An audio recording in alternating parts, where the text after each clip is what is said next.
Manual scavenging એટલે કે જે વ્યક્તિઓ જાહેર સ્થળો પર આવેલી ગટર અને પાણીની ટાંકીને સાફ કરતા હોય. ભારતમાં અવારનવાર એવા અનેક કિસ્સાઓ સામે આવ્યા છે જેમાં કામગીરી દરમિયાન કોઈ વ્યક્તિનો જીવ ગયો હોય.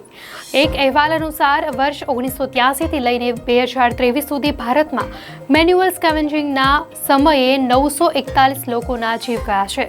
જોકે આ આંકડાઓ ઘટનાની નોંધ લેવામાં આવેલા આંકડાઓ છે. 2013માં દિલ્હી એ પ્રથમ રાજ્ય હતું કે જેણે મેન્યુઅલ સ્કેવેન્જિંગ પર પ્રતિબંધ લગાવેલો. વર્ષ 2011માં 1.8 લાખ લોકો ભારતમાં મેન્યુઅલ સ્કેવેન્જિંગના આધારે જીવનની જરૂરિયાતોને પૂર્ણ કરતા હતા.